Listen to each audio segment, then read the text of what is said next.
কথা শুনলে অনেকে মনে করছে আয়না ঘর মানে চারিদিকে আয়না দেওয়া। কোনো আয়না নেই, কোনো আয়না নেই। আমি তো রিমান্ডে 10 দিন ছিলাম, কোনো আয়না নেই। যে অবস্থা তৈরি করেছেন আপনি, এর সাথে জড়িত যারা প্রধান থেকে শুরু করে নিম্ন পর্যন্ত, একটাকেও ক্ষমা করার মতো না।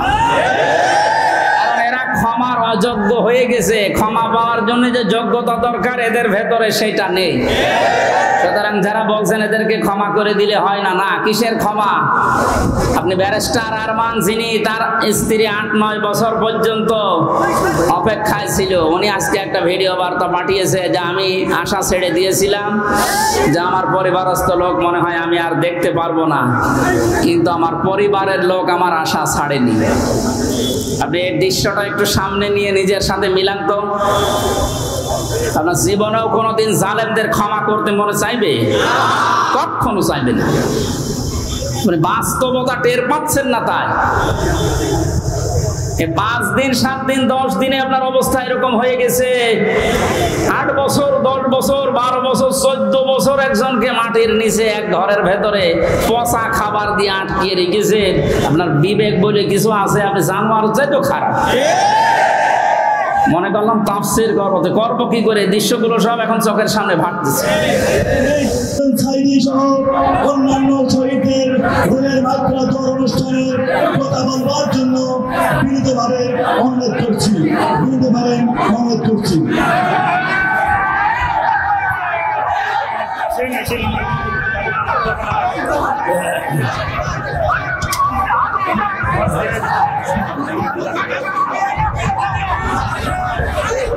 السلام عليكم ورحمة الله وبركاته.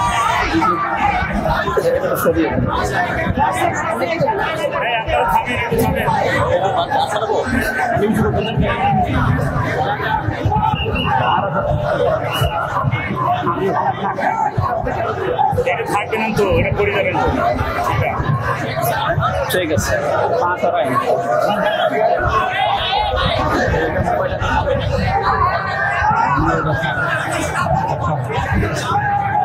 তলমল নামিয়ে দাও।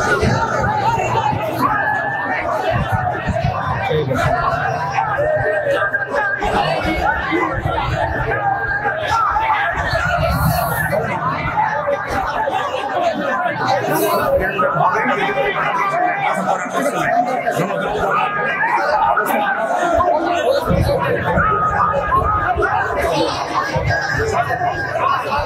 $100 না, এখানে বসতে বলে।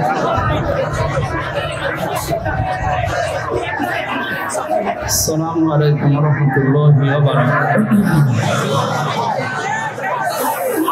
আলহামদুলিল্লাহি রাব্বিল মাশরিকাইন ওয়া রাব্বিল মাগরিবাইন আল্লাযী খালাকা কুল্লা শাইইন যাওজাইন ওয়া আওজাবা আলাইনাল ইহসানা বিল ওয়ালিদাইন ওয়া নাশহাদু আন লা ইলাহা ইল্লাল্লাহু ওয়াহদাহু লা শারীকা লাহু ওয়া আশহাদু আন্না মুহাম্মাদান আবদুহু ওয়া রাসূলুহু সাইয়্যিদুল কাওনাইন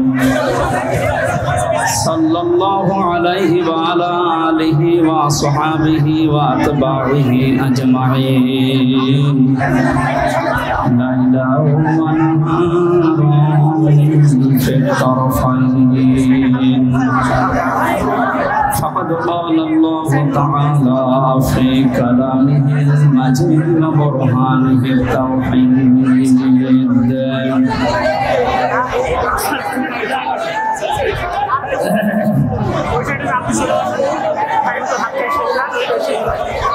أعوذ بالله من الشيطان الرجيم بسم الله الرحمن الرحيم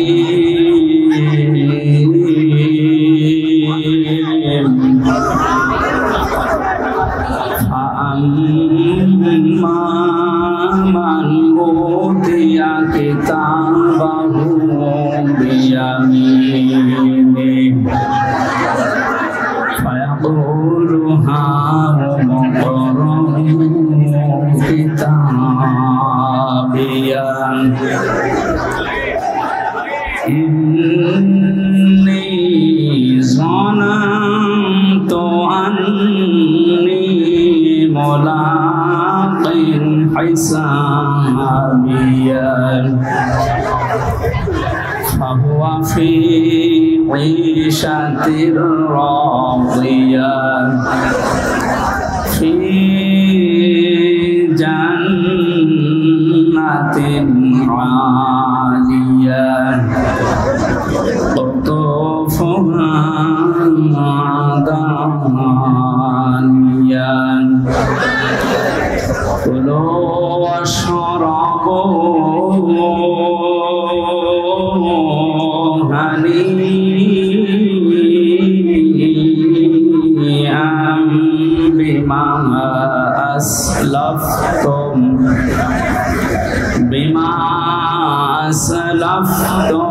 في الأيام الخالية صدقت يا ربنا. عن أبي هريرة رضي الله تعالى عنه قال قال النبي صلى الله عليه وسلم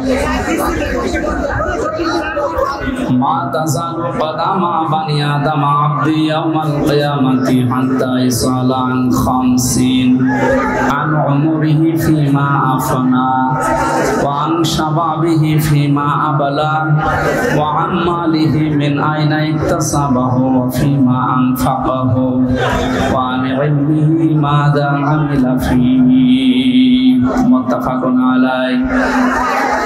وقال تعالى في شان رسوله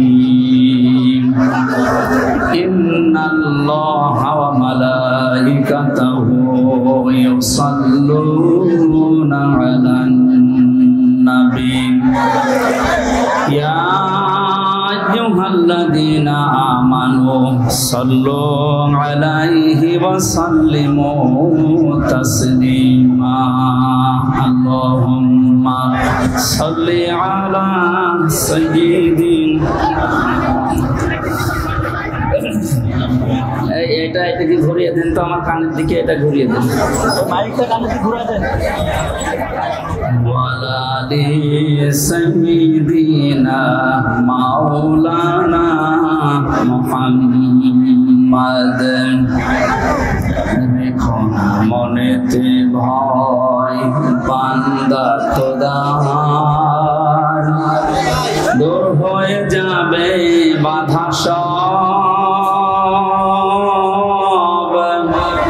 তোমার আমার মালিক আছেন আমাদের রব আছেন আমাদের রব আল্লাহুম্মা সাল্লি আলা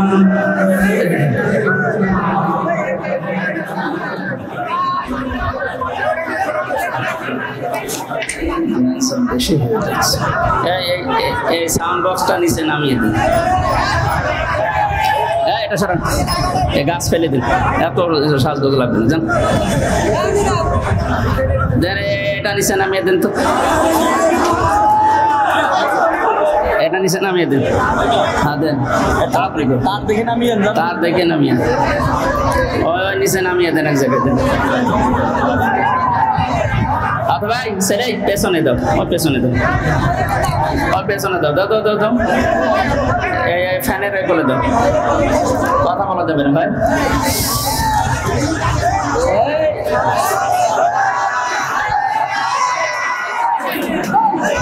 এতটুকু জায়গায় দিয়েছে আর এলাকায় আর বড় মাঠ নেই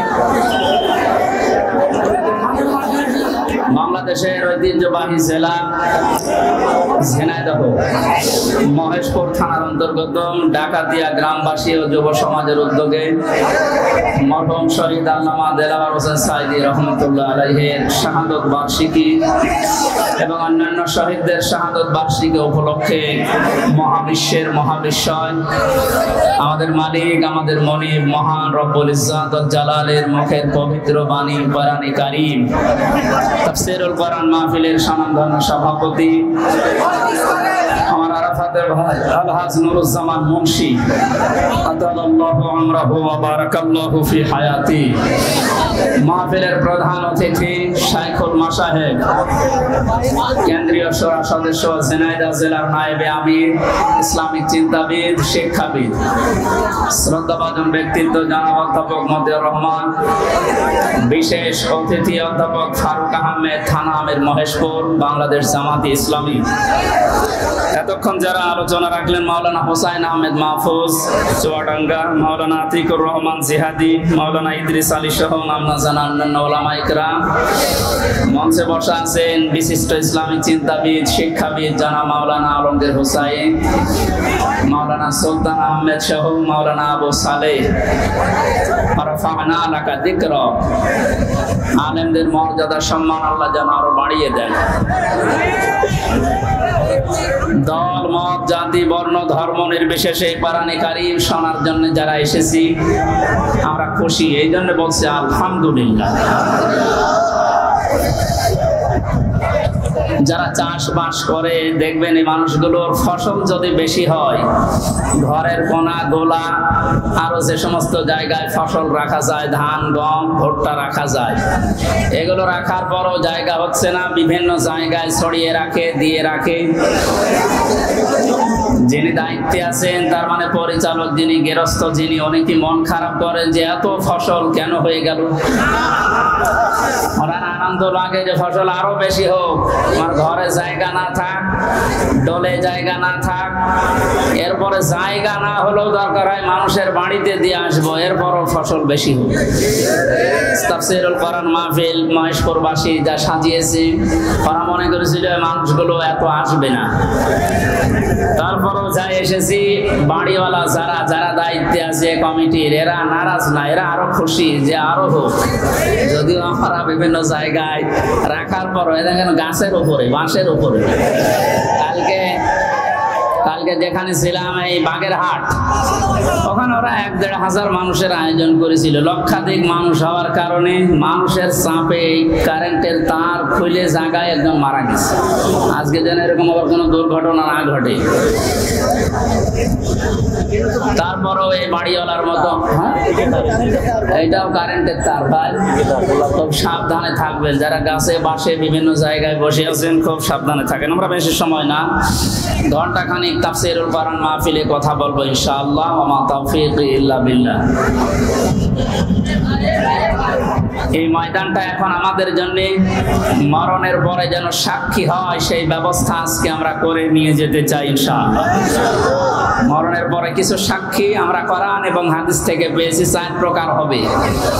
প্রথমে মানুষকে বিচার করার জন্য আল্লাহ রাব্বুল আলামিন যখন তুলবেন, প্রথমে তার মুখের উপরে মোহর লাগিয়ে দেবেন। তার হাত এবং পাও অন্যান্য অঙ্গ প্রত্যঙ্গ আল্লাহর সাথে কথা বলবে। সূরা ইয়াসিনের 65 নম্বর আয়াতে আল্লাহ জানিয়েছেন, আল ইয়াউমা নাখতিমু আলা আফওয়াহিহিম ওয়া তুকাল্লিমুনা আইদিহিম ওয়া তাশহাদু আরজুলুহুম বিমা কানু ইয়াকসিবুন। জোরে বলেন আল্লাহু আকবার। আল্লাহ পাক বলেন, আজকের এই দিনে তোমার মুখ আমি সেলাই করে দিলাম, মুখে মোহর লাগিয়ে দিলাম, তোমার হাত এবং পা অন্যাঙ্গ পতঙ্গগুলো আমি আল্লাহর কাছে তোমার বিরুদ্ধে পক্ষে সাক্ষী দেবে। এই জন্য এই সাক্ষীটা আমরা যেন ঠিক রাখি। আমাদের হাত, আমাদের পা, অঙ্গ প্রত্যঙ্গ যেন কিয়ামতে ময়দানে মহাশারে আমাদের বিরুদ্ধে চলে না যায়। এমন এমন কাজে হাত দিয়ে করা দরকার, এমন এমন কাজে পা দিয়ে করা দরকার, কিয়ামতে যেন এটা আমার পক্ষে দাঁড়িয়ে সাক্ষী দিয়ে আমাকে জান্নাত পর্যন্ত পৌঁছিয়ে দেয়। এই যে আইদিহিম, তোমাদের হাত, এই হাত মানে শুধু এই হাত না, তাফসীরের ভাষায় এসেছে হাত মানে ক্ষমতার হাত। এই 17 বছর ক্ষমতার হাত যারা অন্যায় ভাবে ব্যবহার করলেন বিভিন্ন চেয়ারে বসে, আপনি বলেন তো কি স্বভাব দেবেন কিয়ামতে আপনার এই হাত দিয়ে? আপনার মুখ তো থাকবে বন্ধ, কথা বলতে পারবেন না, আপনার এই হাত আপনার বিপক্ষে চলে যাবে। এই জন্য আপনার জন্য আমাদের আফসোস হচ্ছে, আপনি 17 বছর জুলুম করার কারণে শুধু নিজের ক্ষতি করেননি, নিজের শরীর পর্যন্ত ক্ষতিগ্রস্ত করবেন, আপনার হাতও আপনার বিপক্ষে যাবে। প্রভাব প্রতিপত্তির হাত আছে, এলাকায় অনেকের ক্ষমতা ছিল না কিন্তু প্রভাব প্রতিপত্তি ছিল, টাকা পয়সা জমি জায়গা অর্থ সম্পদের মালিক হওয়ার কারণে এগুলো জুলুমের পক্ষে কাজে লাগিয়ে মাজলুমকে আরো যেন জুলুম করা যায় সেভাবে ব্যবহার করেছিলেন। নিজের সাথে আপনি মিলান, তাফসীর মাহফিলে এসেছেন, অন্তত কিছু নিয়ে যান। আপনার মনের পরিবর্তন যদি কোরআন ঘটাতে না পারে, যেহেতু কিয়ামত পর্যন্ত হেদায়েতের বাণী নিয়ে আর কোনো কিতাব আল্লাহ পাঠাবেন না, সুতরাং এর কথা শুনে আপনাকে হেদায়েত পাওয়া লাগবে। আল্লাহ যেন আপনাকে পরিবর্তন হওয়ার তৌফিক দান করেন, আমিন। এরপরে যে সমস্ত হাতের কথা আছে, এমনকি শরীরের এই হাতও এর ভেতরে আছে, এই হাত দিয়ে আমরা এমন কোন কাজ এখন থেকে মরণ পর্যন্ত আর না করি যেন আমার বিপক্ষে গিয়ে আমাকে আবার জাহান্নামে নিয়ে যায়। 2 নম্বরে ওয়ারজুলুহুম বিমা কানু ইয়াকসিবুন দিয়েছেন। আল্লাহ রাব্বুল আলামিন পায়ের কথা জানিয়েছেন, পা দিয়ে মানুষ শক্তিশালী কাজগুলো করে বেশি আমরা দেখি। এই পৃথিবীতে ইসলাম ধ্বংস করার জন্য, ইসলামকে উৎখাত করার জন্য এক শ্রেণীর মানুষ এখনো বিভিন্ন লাইনে শক্তি খাটিয়ে যাচ্ছে। এজন্য আমাদের পা আমাদের হাত আমরা পক্ষে রাখি, আল্লাহর পক্ষে, কোরআনের পক্ষে, মানবতার পক্ষে। আল্লাহ তুমি তৌফিক দিও, আমিন। 2 নম্বরে সাক্ষী হয়ে দাঁড়াবে আপনার এই 2 কাঁধের উপরে যারা আছে এরা। আল্লাহ পাক জানিয়েছেন কিরামান কাতিবিন ইয়ালামুনা মা তাফআলুন। সম্মানিত 2 জন লেখক তোমাদের সাথে আমি আল্লাহ দিয়েছি, এরা সব সময় তোমাদের ভালো মন্দ লিখতে আছে। সুতরাং এই সাক্ষীটা আরো কঠিন। এই যে 2টা সাক্ষী 24 ঘন্টা আমাদের কাঁধের উপরে বসে লিখতেছে। আমার তো আফসোস হচ্ছে এই 15 বছরে অনেকের অনেক কিছু লেখা হয়েছে কিন্তু প্রকাশ হয়নি, তাই ধরা পড়েনি।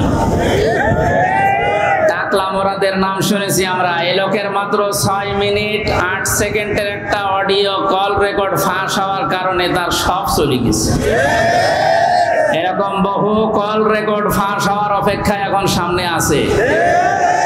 ভাতের হোটেলের মালিক হারুনের মাত্র কয়েক সেকেন্ড, সব হারিয়েছে। আমরা হাসির জন্য বলছি না, আমাদের এখানে হাজারো মানুষ যারা অনেকের এরকম রেকর্ড আছে যেন ফাঁস না হয়। এই সমস্ত দুর্বৃত্তদের থেকে শিক্ষা নেওয়া দরকার। আমাদের জীবনেও বহু রেকর্ড আছে, ওর 6 মিনিট 8 সেকেন্ড ফাঁস হয়ে যদি সব হারায়, কিয়ামতের ময়দানে এই যে 2 জন বসে আছে এরা কিন্তু সব ফাঁস করবে। না জানি আমাদের আবার সব হারিয়ে যায় কিনা। 3 নম্বরের সাক্ষীর কথা আমি পেয়েছি। এই যে জমিনে বসে আছে, এই জমিনটা কিয়ামতে সাক্ষী দেবে, মহেশপুরের এই জমিন।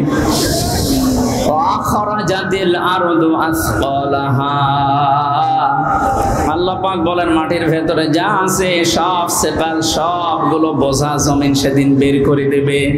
সুতরাং এখানে বসে আছি, এই জায়গাটুকু যেন কিয়ামতে আমার পক্ষে দাঁড়ায়, বলেন আমিন। এরপরের সাক্ষী হচ্ছে আল্লাহ আমার আমল নামা, যেটা আজকের তেলাওয়াতকৃত আয়াত দিয়ে আমরা যেটা আরম্ভ করবো ইনশাআল্লাহ। সূরা বনী ইসরাইলের 14-15 নম্বর আয়াত আল্লাহ জানিয়েছেন, ইকরা কিতাবাকা কাফা বিনাফসিকা আল-ইয়াওমা আলাইকা হাসিবা। না, একটু কথা বন্ধ করেন, আপনার গোনাহ হয়ে যাচ্ছে। মনে করছেন আমার কষ্ট হচ্ছে, আমার গোনাহ হবে না, আপনার গোনাহ হচ্ছে। ভাই, কোরআনের আলোচনা আরম্ভ হলে আল্লাহর ঘোষণা হচ্ছে চুপ থাকা লাগবে, শোনা লাগবে। পরিবেশ এখন এরা কি করবে? আর জায়গা নেই, এই জন্য যেখানে দাঁড়িয়ে আছেন, বসে আছেন, শুয়ে আছেন, থাকেন, তো কথা শোনেন। আবার বলছে চুপ করেন, কথা বলা যাবে না। ভাই, মোবাইলে রেকর্ড হচ্ছে, ওটা কালকে আপনি ইন্টারনেট থেকে নামিয়ে নেবেন, দেখতে পারবেন। আর পরে যারা দেখতে পাননি, আমি এখানে বসে থাকবো, দেখে তারপর বাড়ি যাবেন। কি বলবার করেন, এই কথা কানে আসলে আমি হারিয়ে ফেলবো। কথা বন্ধ করেন। এমনিতে 3 বছর জেলে থাকার কারণে অনেক কিছু হারিয়ে গেছি। অনেক কিছু আমি হারিয়ে ফেলেছি, কারণ আগে যা মুখস্থ করতাম 10 মিনিটে, এখন 10 দিনেও হচ্ছে না, কারণ ওরা এমন এমন খাবার খাওয়ায়, ওগুলো খেলে মানুষের ভেতরে কলকব্জা সব নষ্ট হয়ে যায়। আমি অনেক কিছু হারিয়েছি, আর হারাতে চাই না। আপনারা একটু আমাকে সুযোগ করে দিন কোরআনের কথাগুলো বলার। কথা বলবেন না, যাই করেন কথা বলবেন না, ইশারায় করবেন। আমলনামাটা হাতে দিয়ে আল্লাহ পাক বলবেন পড়ো, লোকটা পড়তে থাকবে, আল্লাহ জানিয়ে দেবেন এইটাই তোমার হিসাবের জন্য যথেষ্ট, আর কিচ্ছু লাগবে না। জান্নাতে যাবে না জাহান্নামে যাবে, এই আমলনামাটা যেটা ফেরেশতা লিখেছিল এইটাই বলে দেবে। আল্লাহর বান্দা এটা হাতে নিয়ে পড়া আরম্ভ করবে। কয়েক লাইন পড়ার পরে দেখবে না এইটা তো জনগণের সামনে পড়া যায় না, লাইনটা বাদ দিয়ে পরের লাইনে চলে যাবে। হাজার হাজার সিসি ক্যামেরা নিয়ে দাঁড়িয়ে আছে ফেরেশতারা। আমি জেলখানায় থাকতে বিশেষ করে আমার আর মামুনুল হক হাফিজাহুল্লাহ, এই দুইজনের ব্যাপারে আলাদা কড়াকড়ি দিয়ে ওরা ক্যামেরা লাগিয়ে দিয়েছিল, যেন কেউ কথা বললে ওইটা ওরা অফিস থেকে দেখতে পারে যে কি কথা বলছে। অথচ আমাদের যে মামলা, আমার তো ছেড়ে রাখার দরকার ছিল জেলখানার ভেতরে। এই ঠনকো মামলা দিয়ে এত কঠিন কঠিন অবস্থায় নিয়ে গেছে, মানুষ এমনি টেনশনেই হাফ হয়ে যাওয়ার কথা। ফাঁসির কন্ডেম সেলের ভেতরে ওরা রেখেছিল আমারই, অথচ আমারে রাখার দরকার ছিল তো ওয়ার্ডে, যেখানে 70-80 জন মানুষ থাকে, যে এখানে সারাদিন থাকেন, গল্প করেন, নামাজ পড়ান, কোরআনের কথা বলেন, মাগরিবের পরে আপনারে ঘরে তালা লাগিয়ে দেবেন। 24 ঘন্টা এদিকে 2.5 হাত, এদিকে 3.5 হাত তালা লাগিয়ে দিতেও থাক, কোনো যোগাযোগ নেই, যোগাযোগ বিচ্ছিন্ন। এই কঠিন অবস্থায় রাখার কারণে আমি বাস্তবতা একটা জিনিস টের পেয়েছি। কিয়ামতের ময়দানের এই যে আল্লাহ আমলনামাটা হাতে দিয়ে বলবে যখন পড়, এই লাইনটা আসলে যারা এই জুলুমের সাথে সম্পৃক্ত ছিল, ওই জুলুমের কথাটা ওরা পড়তে চাবে না। কোন লজ্জায় পড়বে, হাজার হাজার মানুষ তার সামনে থাকবে। আল্লাহর ফেরেশতারা ডাক দিয়ে বলবে না, আজকে আর ফাঁকি দেওয়ার কোনো রাস্তা নেই, কত ক্যামেরা সামনে, সব ফেরেশতারা দেখছে, পড়ো এই লাইনটা পড়ো, বিনা কারণে মানুষকে কেন কষ্ট দিয়েছিলে এইটা পড়ে শোনাও। যারা কষ্ট দিলেন এই 17 বছর হাজার হাজার লক্ষ লক্ষ মানুষকে, আপনার বিবেকের কাছে বলেন তো আপনি কি পড়তে পারবেন কিয়ামতে ওই লাইন? পারবেন না। এই জন্য তওবা করার সময় যেহেতু এখনো শেষ হয়নি, পশ্চিম দিকে এখনো সূর্য ওঠেনি, আপনি এখনো তওবা করতে পারেন যদি আল্লাহ কবুল করেন। কিন্তু দুঃখজনক হলো সত্য একটা ভয়ঙ্কর তথ্য, আল্লাহু লা ইয়াহদিল কওমাজ জালিমিন, জালেমদেরকে আল্লাহ হেদায়েত দেয় না। আপনার কপালে যে কি আছে, নিজের কপালে আপনি নিজে কোড়াল মেরেছিলেন। যে আপনার জন্য এখন আমরা যারা মুসলিম, আমাদের আফসোস হচ্ছে যে আপনি কি করলেন, দুনিয়াও শেষ করে দিলেন, আপনার আখিরাতটা ধ্বংস অলরেডি হয়ে গেছে। আপনার থেকে আমরা শিক্ষা নিতে চাই, আমাদের বাকি জীবনে যেন আমরা এমন কোনো কাজ না করি যেটা আমি জনগণের সামনে পড়তে পারবো না, ঠিক আছে? তাহলে এই মাহফিল সাকসেস হবে। তাছাড়া আমি একেবারে হাব্বা জাব্বা দিয়ে স্টেজ সব ভেঙে ফেললাম, কোনো কাজ আছে? বাংলাদেশে ইসলাম কায়েম হয়ে গেল মনে করে, কিন্তু আমার নাজাত হইল না, লাভ আছে? বলেন না কেন? ইসলাম কায়েম হোক না হোক আমার চেষ্টা করা লাগবে এই জমিনে। কারণ এই যে ইসলাম, এটা আল্লাহর তৈরি করা, আল্লাহর পাঠানো। আমি ইসলামের মালিক না, আমি ইসলামের খাদেম। আমি ইসলামের কি? এই জমিনটা, এই যে মনে করেন 2-3 বিঘা জমিন এখানে পড়ে আছে, এই জমিনের মালিক হচ্ছে ইনি, সভাপতি সাহেব, মুন্সি সাহেব।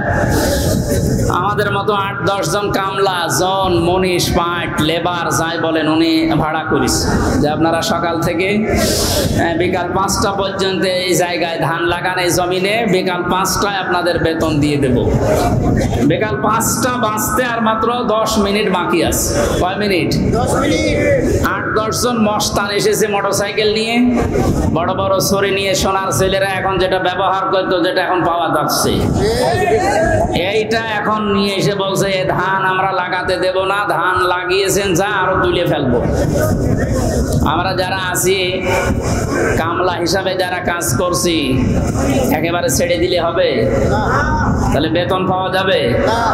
ওদেরকে বলবো ভাই এ জমিনের মালিকও আমরা না, এ ধানের মালিকও আমরা না, আমরা কামলা, আমরা হচ্ছে জন লেবার যাই বলেন, আমরা খাদেম।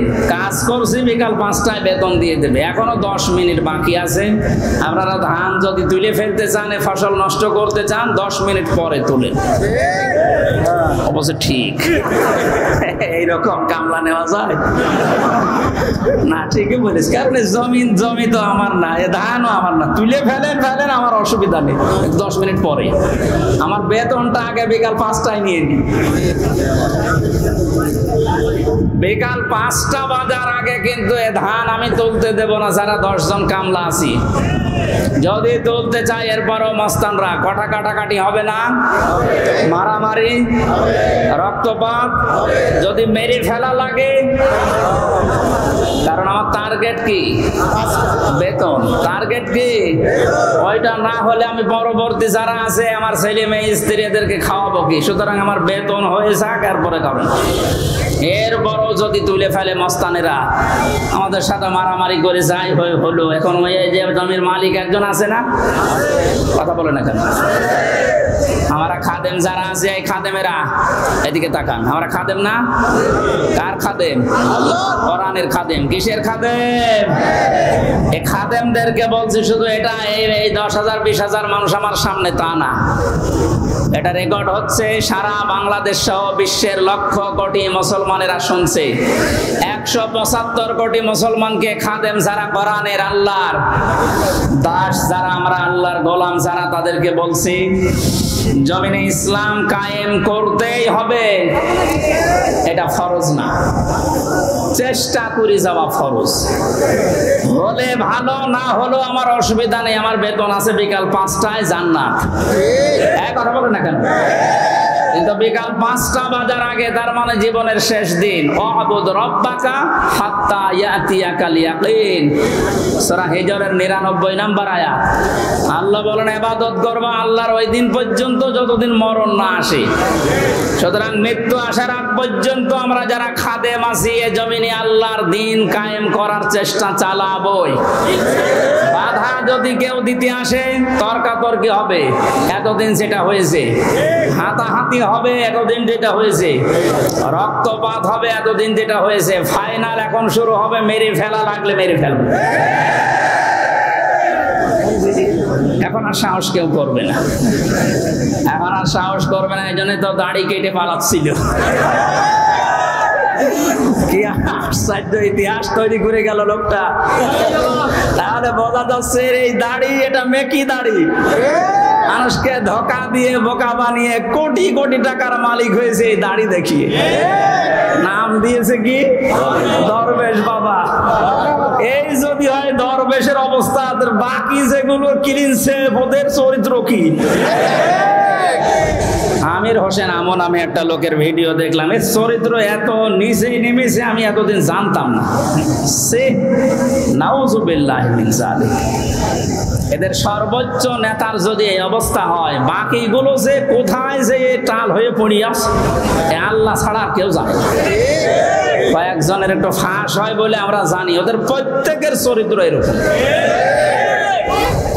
বহু মানুষের সাথে মিশে দেখেছি এইটা। একবার চট্টগ্রাম থেকে আসার সময় এক বাসের ড্রাইভার, পেছনে বসেছিলাম, বলছিল এই কথা যে কি বলবো, কিছু বলতেও পারি না, সইতেও পারি না। মাঝে মাঝে যখন বাস চালিয়ে যায়, মনে করি ওই রকম কিছু পেলে চাপা আগে ওইটা দেব। কত রাগ একটা মানুষের তৈরি হলে এ কাজ করতে পারে বলেন তো? যদিও হত্যার পক্ষে আমি না, কিন্তু ঝিনাইদহ শহরে একজনের লাশ দেখলাম টাঙিয়ে জুতা দিয়ে পিটাচ্ছে। একটা মানুষকে কত ঘৃণা করলে লাশ টাঙিয়ে তা উলঙ্গ করে টাঙিয়ে রেখেছে, এরপরও আপনার লজ্জা হয় না, এরপরও সাপোর্ট করেন জালেমদের। আপনার তো বিবেক মরে গেছে। এতক্ষণ মাওলানা হোসাইন আহমেদ অনেক কথা বলেছে, সর্বশেষ কথা ছিল আয়না ঘর নিয়ে। এই কথা শুনলে অনেকে মনে করছে আয়না ঘর মানে চারিদিকে আয়না দেওয়া। কোনো আয়না নেই, কোনো আয়না নেই। আমি তো রিমান্ডে 10 দিন ছিলাম, কোনো আয়না নেই। যে অবস্থা তৈরি করেছেন আপনি, এর সাথে জড়িত যারা প্রধান থেকে শুরু করে নিম্ন পর্যন্ত, একটাকেও ক্ষমা করার মতো না। কারণ এরা ক্ষমার অযোগ্য হয়ে গেছে। ক্ষমা পাওয়ার জন্য যে যোগ্যতা দরকার এদের ভেতরে সেটা নেই। সুতরাং যারা বলছেন এদেরকে ক্ষমা করে দিলে হয় না, না, কিসের ক্ষমা? আপনি ব্যারিস্টার আরমান, যিনি তার স্ত্রী 8-9 বছর পর্যন্ত অপেক্ষায় ছিল, উনি আজকে একটা ভিডিও বার্তা পাঠিয়েছে যে আমি আশা ছেড়ে দিয়েছিলাম যে আমার পরিবারস্থ লোক মনে হয় আমি আর দেখতে পারবো না, কিন্তু আমার পরিবারের লোক আমার আশা ছাড়েনি। আপনি এই দৃশ্যটা একটু সামনে নিয়ে নিজের সাথে মিলান তো। আপনার জীবনেও কোনোদিন জালেমদের ক্ষমা করতে মনে চাইবে? কখনো চাইবে না। মানে বাস্তবতা টের পাচ্ছেন না, তাই 5 দিন 7 দিন 10 দিনে আপনার অবস্থা এরকম হয়ে গেছে। 8 বছর 10 বছর 12 বছর 14 বছর একজনকে মাটির নিচে এক ঘরের ভেতরে পচা খাবার দিয়ে আটকিয়ে রেখেছে। আপনার বিবেক বলে কিছু আছে? আপনি জানোয়ার চাইতো খারাপ। মনে করলাম তাফসীর করবো কি করে, দৃশ্যগুলো সব এখন চোখের সামনে ভাসতেছে।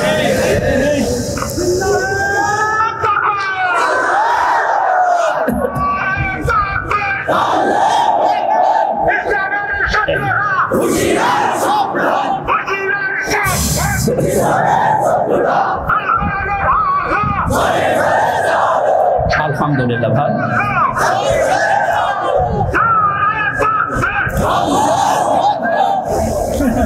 আমার ভাইরা, কোরআনে কারিমে আল্লাহ পাক জানিয়েছেন মায়াশফা শাফাআতান হাসানাতান ইয়াকুল্লাহু নাসীবুম মিনহা ওয়া মায়াশফা শাফাআতান সাজ্জিয়াতান ইয়াকুল্লাহু কিফলুম মিনহা ওয়া কানা আল্লাহু আলা কুল্লি শাইইন মুকিতা।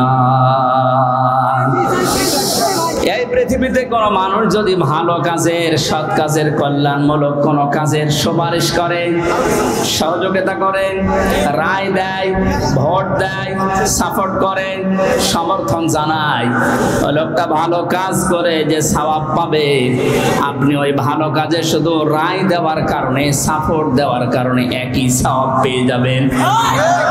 সুতরাং এই সুযোগ কিন্তু সামনে আসতেছে। ভালো কাজ করা যায় যে সমস্ত মানুষের দ্বারা, আপনি যদি ওই জায়গায় যেতে না পারেন, যারা ভালো কাজ করবে এদেরকে আপনি অন্তত সাপোর্ট দিয়ে, সহযোগিতা করে, রায় দিয়ে হলেও এগিয়ে যাবেন। একটা ভালো ভালো কাজ করে যত সওয়াব কিয়ামতে নিয়ে উঠবে, আপনি শুধু রায় দেওয়ার কারণে কিয়ামতে ওই সওয়াব নিয়ে উঠতে পারবেন। পরবর্তী শব্দ দেখেন, মায়াশফা শাফাআতান সাজ্জিয়াতান ইয়াকুল্লাহু কিফলুম মিনহা। কোন মানুষ যদি অন্যায় কোন কাজ করে আর ওই কাজে যদি কেউ সাপোর্ট দেয়, রায় দেয়, ভোট দেয়, সমর্থন জানায়, খুশি হয়, ওই লোকটা অন্যায় করার কারণে যা পেয়েছে আপনি শুধু খুশি হওয়ার কারণেই তাই পাবেন। এত জুলুম নির্যাতন দেখার পরও যদি কোনো মানুষ জালেমের পক্ষে রায় দেয়, ওই জালেম কিয়ামতে যেভাবে উঠবে আপনাকে আল্লাহ ওইভাবেই তুলবে। আপনাকে আমি বাঁচাতে চাই, আপনি তো অত বড় জালেম না, এজন্য আপনাকে আমি বাঁচাতে চাই। কোন জালেমের পক্ষে থাকবেন না। নবীজি বলেন, তোমার ভাই জালেম হোক আর মজলুম হোক তাকে সাহায্য করো। সাহাবী বলেন, হে নবী, আমার ভাই যদি মজলুম হয় তাকে তো সাহায্য করা যায়, কিন্তু জালেম হলে তাকে সাহায্য করব কিভাবে? নবীজি বললেন, তোমার ভাই যদি জালেম হয় তাকে তোমার দায়িত্ব এই জুলুম থেকে ফিরিয়ে রাখা, এইটাই তাকে সাহায্য। সুতরাং জীবন দিয়ে যে মানুষগুলো জালেমের কবল থেকে আমাদেরকে মুক্তভাবে এই দেশে বিচরণ করার সুযোগ দিয়ে গেল, এই মানুষগুলো কিয়ামতের দিন যেন শহীদ এই শব্দ নিয়ে উঠতে পারে, বলেন আমিন। ময়দানে মাহশারে আমলনামাটা, কিতাবটা যখন আপনার হাতে আল্লাহ তুলে দেবে, বলবে তুমি নিজেই যথেষ্ট, জান্নাতে যাবে না জাহান্নামে যাবে। আমি আমার ঈমান থেকে কথা বলছি, কারো দিকে না তাকিয়ে এবার নিজের দিকে আয়াতের সাথে মিলিয়ে বলেন তো, এখনই যদি মারা যান আর এই বইটা যদি আপনার সামনে তুলে ধরে বলে, বল হামজা তুই এইটা পড়ে যা, জান্নাতে যাবি না জাহান্নামে যাবি? কাবা শরীফ যখন তাওয়াফ করে মানুষ, আমি 16 সালে গিয়েছিলাম, গত বছরও গিয়েছি, বাস্তবতায় যেটা দেখলাম, ষষ্ঠ চক্করে মানুষ একটা দোয়া পড়ে আল্লাহর কাছে, আল্লাহুম্মা ইন্না আলাইয়া হুকুকান ফীমা বাইনি ওয়া বাইনিকা। কাবার সামনে নিয়ে বলে, রব্বুল আলামিন তুমি আমার মালিক, আমি তোমার গোলাম, তোমার ভেতরে আমার ভেতরে বহু দেনা পাওনা আছে, আমি বান্দা হিসাবে, দাস হিসাবে, গোলাম হিসাবে যা যা পাবো তুমি সেই বীর্য থেকে শুরু করে হামজা বানিয়ে সব দিয়ে দিয়েছো। আমি উল্লেখ করার মতো কিছু ছিলাম না। হাল আতা আলাল ইনসানি হিনুম মিনাদ দাহরি লাম ইয়াকুন শাইআম মাযকুরা। মানুষ কি একটু চিন্তা করে না যে জন্মের আগে, এ পৃথিবীতে আসার আগে উল্লেখ করব এমন কোন বিষয় লোকটা ছিল না। আজকে সভাপতির নামের নিচে দেখলাম লেখা বিশিষ্ট ব্যবসায়ী আলহাজ নুরুজ্জামান মুন্সি, কত সুন্দর নাম দিয়ে পেছনে ডিগ্রি লাগিয়ে দিয়েছে, উনি এই কাজ করি খায়। বয়স যদি এখন 60 বছর হয়, 61 বছর আগে এই নাম গন্ধ পৃথিবীর মানুষ জানতো? বলেন শুধু এতটুকুই না, বাবার বীর্য যখন মায়ের রেহেমের ভেতরে দ্রুত গতিতে পাস হয়, আল্লাহ পাক বলেন ওই দিকে একটু তাকাও, ফালিয়ানজুরিল ইনসানু মিম্মা খুলিকা মিম্মা ইন দাফিকিন ইয়াখরুজু মিন বাইনিস সুলবি ওয়াত তারাইব। মানুষকে নজর করে দেখে না কি জিনিস দিয়ে তাকে বানালাম। বাবার স্ফলিঙ্গ দিয়ে দ্রুত গতিতে বের হয়ে যাওয়ায় না পাক পানিটা মায়ের রেহেমের ভেতরে জমা হয়। এই যে সলবন এবং তারাইব দিয়েছেন আল্লাহ। সলবন বলা হয় বাবার লজ্জাস্থান, তারাইব বলা হয় মায়ের লজ্জাস্থানকে। এই দুইটা শব্দ আমি তাফসীরের ভেতরে ব্যাখ্যায় পেয়েছি। আল্লাহ বাবার ক্ষেত্রে এক বচন দিয়েছেন, মায়ের ক্ষেত্রে বহু বচন দিয়েছেন। কেন দিলেন? তাফসীরে তাবারি মুফাসসিরে আয়াতের এই সলবন আর তারাইবের ব্যাখ্যা করতে গিয়ে লিখেছেন, পৃথিবীতে মানুষকে নিয়ে আসতে বাবার চাইতে মায়ের কমপক্ষে 3 গুণ কষ্ট বেশি হয়। এটা এখানে যত পুরুষ মানুষ আছি আমরা, সর্বোচ্চ 45 ইউনিট কষ্ট যদি আমাদের শরীরের ভেতরে কেউ এনে দেয়, আমি সঙ্গে সঙ্গে মারা যাবো, আর সহ্য করতে পারবো না। বিজ্ঞান জানিয়েছে পৃথিবীতে হামজাকে দুনিয়ায় আনতে তার মায়ের কমপক্ষে 57 ইউনিট কষ্ট সহ্য করা লেগেছে। 45 আসলে আমরা মারা যাবো, অথচ উনি সহ্য করেছিলেন 57 ইউনিট। প্রতিটি জিনিস পরিমাপ করার একটা যন্ত্র আছে, কষ্ট মাপ দেওয়ার জন্য একটা যন্ত্র আছে, এটা ইউনিট দিয়ে মাপা লাগে। এই যে এই প্যান্ডেলটা যদি আপনাকে আমি মাপ দিতে বলি, দাড়ি পাল্লায় তুলে দেবেন কি দিয়ে? ফিতা লাগবে, গজ লাগবে, টেপ বলেন, এটা দিয়ে মাপতে দিলে আপনি মাপতে পারবেন এটা কয় গজ। পৃথিবীতে প্রতিটি জিনিস মাপার আলাদা আলাদা যন্ত্র আছে না নেই? কষ্ট মাপার জন্য 45 থেকে 57 আপনি হিসাব করেন। এতগুলো কষ্ট সহ্য করার পরেও শুধু শেষ করেননি। সূরা হাক্কাত 15, 16, 17, 18 এই আয়াতগুলোর তাফসিরে পেয়েছি হামালাতুহু উম্মুহু কুরহা ওয়া ওয়াদাআতুহু কুরহা ওয়া হামলুহু ওয়া ফিসালুহু 30 শাহরা ইলা আখিরি আয়াত।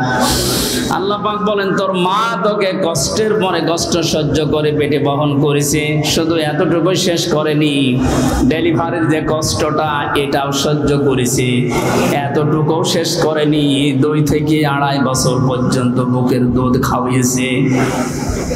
কোন মানুষ যদি এই পৃথিবীতে বলে মায়ের কষ্ট ঋণ আমি শোধ করে দেব, বিশ্বনবী জানিয়েছেন জন্মের পরে যে 1 ফোঁটা দুধ তোমার মুখে মা দিয়েছিল ওই ঋণটাও কিয়ামত পর্যন্ত শোধ হবে না। মায়ের এই কষ্টের কথা শোনার পরে যে মানুষগুলোর ভেতরে আবেগ আপ্লুত হয়ে মায়ের কথা মনে হচ্ছে যে এই কষ্ট সহ্য করেছে আমার মা, অবশ্যই তাদের উচিত হবে আল্লাহর ইবাদতের পরে মা বাবার দিকে খেয়াল করা, তাদের খেদমত করা। কোরআনে কারীম জানিয়েছে ওয়া রাব্বুকা আল্লা তা'বুদু ইল্লা ইয়্যাহু ওয়া বিল ওয়ালিদাইনি ইহসানা। এদিকে তাকান। আল্লাহ আদেশ দিচ্ছেন, আমি রায় দিয়ে দিলাম। রায় দিচ্ছেন কে? আমি রায় দিয়ে দিলাম, লিখে দিলাম। এই যে কযা মানে ফয়সালা করে দেওয়া, রায় দেওয়া, লিখে দেওয়া, সিদ্ধান্ত জানানো। আমি আল্লাহ সিদ্ধান্ত নিয়েই ফেলেছি, রায় দিয়ে দিয়েছি যে আমার ইবাদতের পরে আর কারো ইবাদত করা যাবে না, আর মা বাবার খেদমত করা লাগবে, তাদের পেছনে খরচ করা লাগবে। মহেশপুর বাসী এখানে একটা শিক্ষা পেয়েছি আমি, আল্লাহর ইবাদত করা, আল্লাহর আইন মানা নফল না ফরজ? আরো জোরে বলেন। মা বাবার আইন মানা, আপনি আলেম আপনি কথা বলবেন, যারা জানেন না মুখ খুললেন কেন বলেন তো? আমি এখানে একটা শিক্ষা নিতে চাই, আমি গতানুগতিক কথা বলি না। আপনি দেখেন তো কি এখান থেকে বের হয়। আল্লাহর আইন মানা আমরা দেখলাম ফরজ, প্রশ্ন করা যাবে? বলেন না কেন? আল্লাহর আইন আপনার বুঝে আসুক বা না আসুক এটাই ফাইনাল, কোনো প্রশ্ন। আল্লাহর আইন মানা কি? সবাই মুখ খোলেন তো কি? মা বাবার আইন মানা ফরজ না। এই যে মাঝখানে ওয়া আছে, মা বাবার আইন মানা ওয়াজিব না, ফরজ না, ওয়াজিব না। মা বাবার খেদমত করা ফরজ, আইন মানা শুধুমাত্র আল্লাহর ফরজ। কার? আরো জোরে বলেন। আর আল্লাহর পরে রসুলকে আল্লাহ শরীয়ত প্রণেতা বানিয়েছেন, শারে, এজন্য উনি যে নিয়ম নীতিগুলো দিয়েছেন ওইগুলো ফরজ। মা বাবার আইন মানা ফরজ নয়, তাদের সেবা করা, খেদমত করা, টাকা পয়সা তাদের পেছনে খরচ করা কি? বলেন না কেন?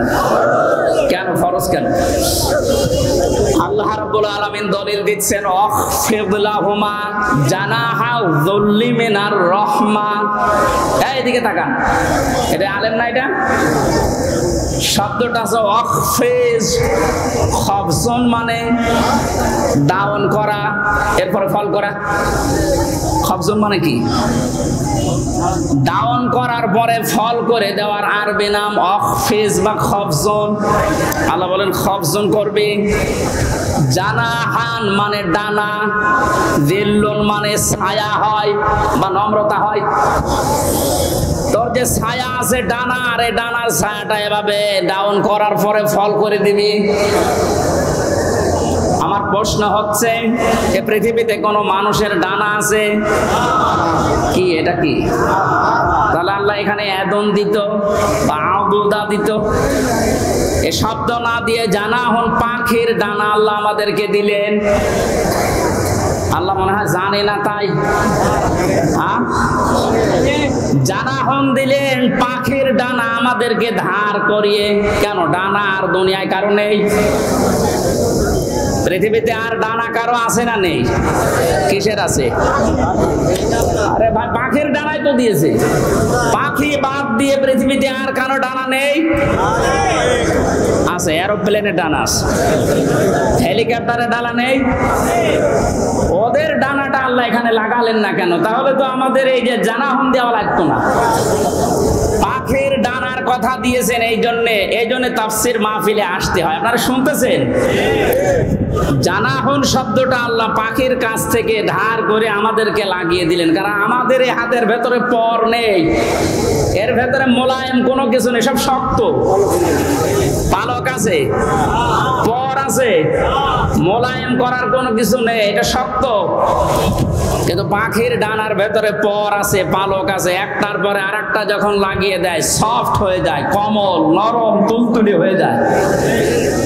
আল্লাহ এতটুকু শেষ করেন, জানাহাজ্জুল্লি মিনার রহমা দিয়েছেন, যে পাখির ডানাটা শুধু ডানা এভাবে ডাউন করে না, ও যখন ডাউন করার পরে ফল করে দেয়, ওর নিচে পাখির বাচ্চাগুলো যাবার পর একটা কিচির মিচির আওয়াজ দেয়। বাংলাতে এটা বলে অনির্বচন সুখ। কি বলে? একটা অনির্বচন সুখ অনুভব করার কারণে ভেতর থেকে আওয়াজ হয় কিচির মিচির। আমরা মনে করি কিচির মিচির না, এ আনন্দটা, এ আওয়াজটা পাওয়ার জন্য না। কি করে কি হয়? আপনারা সব পিছান তো, এত আস্তে পিছালে হবে না, আরো পিছান, পিছান, আরো পিছান, আরো পিছান, যান, আরো এক হাত যান। এই ছেলে, যাও যাও যাও, চেয়ার সরানো লাগবে না, তুমি নিজে সরো।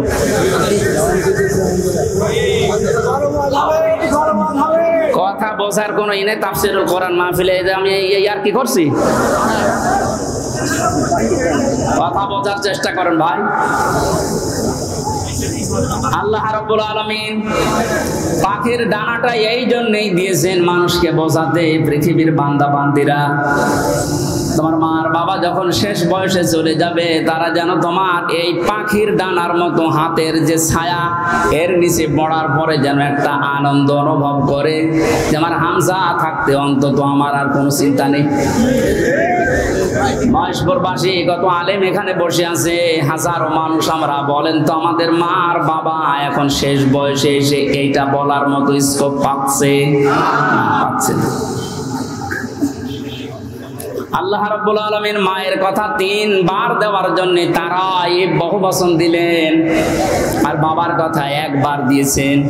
আমি যেটা পর্যন্ত এটা নিয়ে এসেছিলাম, নেই থেকে শুরু করে এ পর্যন্ত যিনি নিয়ে আসলেন, কারো সাহায্য যার লাগেনি। মার বাবার এই যে স্ফলিঙ্গ দিয়ে নাপাক পানিটা দিয়ে তাফসীরে পড়েছি, আল্লাহ 8টা জিনিস বানিয়েছিলেন: রক্ত, গোশত, চর্বি আর চামড়া, চুল, রগ, হাড় আর পর্দা। 8টা জিনিস যখন মায়ের রেহেমের ভেতরে এক হয়ে যায়, আল্লাহ পাক তখন ফেরেশতাদেরকে বলে, আমি আল্লাহ আমার রব নামের কারণে 5টা জিনিস একে দান করব। وَجَعَلَ لَكُمُ السَّمْعَ وَالْأَبْصَارَ وَالْأَفْئِدَةَ إِلَى آخِرِ الْآيَةِ। সূরা নাহলের 78 নম্বর আয়াতের মাঝের অংশে আল্লাহ জানিয়েছেন, শ্রবণ শক্তি, দর্শন শক্তি, বাক শক্তি, আকেল শক্তি আর ঘ্রাণ শক্তি, এই 5টা আমি আল্লাহ নিজে তাকে দান করেছি। একটাও যদি কম দিতাম, দুনিয়ায় আসতো ওই লোকটা কিন্তু অপূর্ণাঙ্গ হয়ে। এখানে অনেকাংশ মানুষ, আমরা সব পূর্ণাঙ্গ মানুষ, কয়েকজন হয়তো আছে বিকলাঙ্গ, অন্ধ, ন্যাংড়া, কিন্তু হাজারো মানুষ আমরা সব পূর্ণাঙ্গ মানুষ। আল্লাহ নিজের পক্ষ থেকে একটাও যদি কম দিত, তো কি অবস্থা হতো সারা জীবন, আপনি ভাবেন। আল্লাহ পাক এই জন্যই জানিয়েছেন, হে পৃথিবীর মানুষেরা, নেই থেকে শুরু করে উল্লেখ করার মতো একটা জায়গায় ধরে নিয়ে আসলাম, এরপরও আমার সাথে ধর নাফরমানি কমে না। কাইফা তাকফুরুনা বিল্লাহি ওয়া কুনতুম আমওয়াতান ইলা আখিরি আয়াত।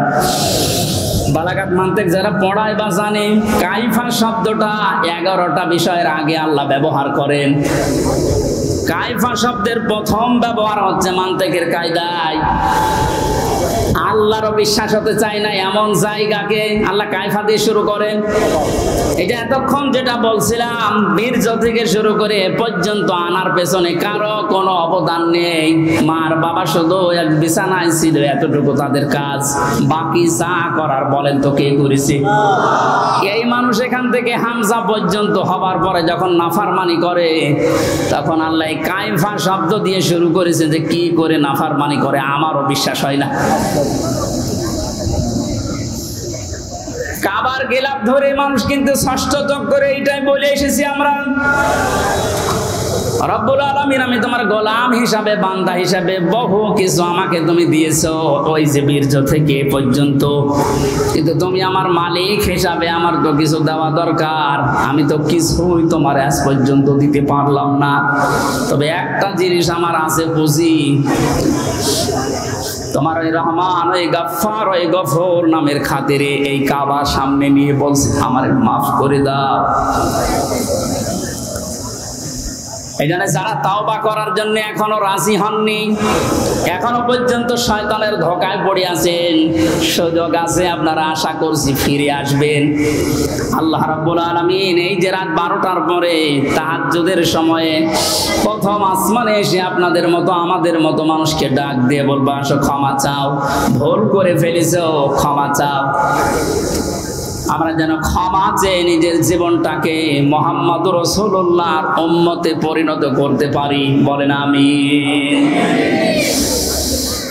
মহেশপুরবাসী বান্দা যখন এটা পড়তে পড়তে কিছুক্ষণ যাবার পরে দেখবে না লজ্জা লাগে, পড়ার মতো না, আল্লাহ পাক বলবেন না পড়া লাগবে। আমার তো ওই দিবসের কথা মনে হয়ে এখন আফসোস হচ্ছে, আল্লাহ আমি কি সত্যি পড়তে পারবো? আমার এই 24 সালের এটা আগস্ট মাস, যদি আল্লাহ বলে প্রথম তারিখ পর্যন্ত তোর মাফ করে দিলাম, তোর কোনো হিসাব নেই, শুধুমাত্র এই যে 17 তারিখ আজকে, এই 17 দিনের হিসাব দিয়ে জান্নাতে চলে যা। যত মানুষ এখানে আপনারা আছেন বুকে হাত দিয়ে বলেন তো 17 দিনের হিসাব এখনো জোগাড় করা সম্ভব হয়নি। অথচ যে হাদিস পড়েছিলাম নবীজি বলেন মা তাসালু কদামা বানি আদম আবদি ইয়াউমাল কিয়ামাতি হাত্তা ইসালান 50। কিয়ামতের এই কঠিন ময়দানে প্রতিটি মানুষকে আল্লাহ তার নিজের সামনে দাঁড় করাবেন, প্রত্যেককেই 5টা করে প্রশ্নের উত্তর জিজ্ঞাসা করবে। 5টা প্রশ্নের সঠিক জবাব দেওয়া ছাড়া কেউ সামনেও যেতে পারবে না, পেছনেও যেতে পারবে না, জায়গায় দাঁড়িয়ে থাকবে। শুধু মাইক ফাটিয়ে টেবিল ফাটিয়ে ফেলেন না, নিজের সাথে মিলান তো। জালেমদের কথা তো বাদই দিলাম, আমরা যারা মজলুম আছি তারা নিজেদের দিকে এই 5টা বিষয় একটু মিলাই। গোজামিল দিয়ে উত্তর দিলে হবে না, নকল করে গোপালগঞ্জের মতো পাশ করে চাকরি পেলে হচ্ছে না। এ প্লাস পাওয়ার পর আমাদেরকে দেয় না, আর ওরা 2.5 পেয়ে চাকরি পেয়ে যাচ্ছে। কত দুর্নীতি হয়েছে আপনি টের পাচ্ছেন? বাস্তবতায় মিলিয়েছেন আপনি একবারও যে এই লোকটা নিজে আল্লাহর সামনে দাঁড়িয়ে আছে? হ্যাঁ, আপনি নিজে মনে করেন দাঁড়িয়ে যখন আছে আল্লাহ জিজ্ঞাসা করছেন হামজা বলো তো দেখি, একটা জীবন দিয়েছিলাম 60 বছরের, এই 60 বছরে কি করলে? জবাব সঠিকটা দাও। 2 নম্বরের বিষয় আল্লাহ দিয়েছেন যুবকদের বিষয়, এবং শাবাবিহি ফিমা আবলা, এটা যৌবনকাল দিয়েছিলাম।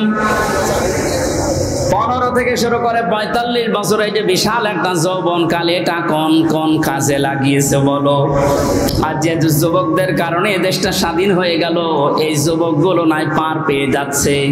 আমরা যারা যুবক আছি স্বাধীন দেশে এখনো পর্যন্ত পরিবর্তন হচ্ছে না, কি জবাব দেব বলেন? আমার কিন্তু 60 বছরের ভেতরে যৌবনকালটা ছিল। আল্লাহ আলাদা করে যৌবনকালের কথা নবীজি বললেন কেন? এই কারণে জানিয়েছে, কারণ যুবকদের দ্বারাই সব কিছু পরিবর্ধন করা সম্ভব, যেটা আমরা দেখতে পেলাম। যুবকদেরকে আমি আজকে মাহফিলে আহ্বান জানাই, শুধু এইটাই না, যেহেতু পরিবর্তন হওয়া আরম্ভ হয়েছে, সংস্কার হওয়া শুরু হয়ে গেছে, আগামীর বাংলাদেশকে ইসলামের হাতে তুলে দিয়ে আপনারা ক্ষান্ত হবে। যুবকরা যদি ইচ্ছা করে এটা করা সম্ভব কিনা বলেন তো?